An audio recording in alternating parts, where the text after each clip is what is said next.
Okay, here's a simple recipe and method for making an iced finger. First, you're going to need 500 grams of strong flour. Add 14 grams of yeast into one side of the bowl. 2 teaspoons of salt to the other side. Then you're going to add 40 grams of butter to the centre of the bowl. Blend the yeast into the flour a bit and do the same with the salt on the other side. Then you're going to add 2 whole eggs. Take 150 ml of milk and warm it, and then add it to the mix.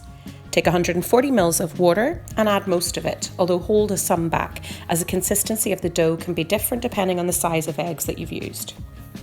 Using your hands, mix the dough together. If it's too wet, feel free to add more flour. Too dry, add some more water. Then you're going to pull the dough out onto a floured surface and knead for about 10 minutes. Then you're going to form it into a ball, place it back into the bowl and cover with cling film.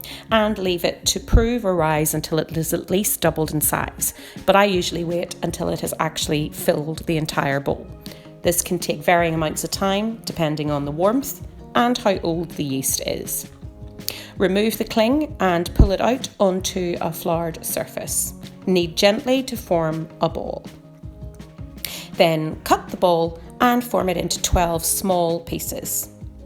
Roll them gently and form them into nice, neat, round balls.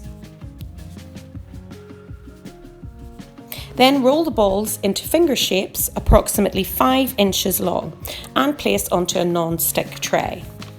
Allow them to prove again until they have doubled in size and are touching. Place in a hot oven of 210 degrees for about 10 minutes until golden brown.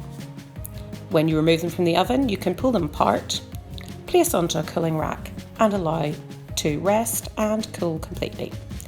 As you'll see, because they've stuck together, the sides are nice and soft. Then you're going to make the icing. There are lots of different methods and measuring amounts for this, but just use your own eyes. Dip the bread in, one pulling motion, lift it back out again. If you need to smooth any of the icing, you can do that with a spoon or your finger. Place them back on the cooling rack for the icing to dry. And then all you have to do is sit back and enjoy your buns.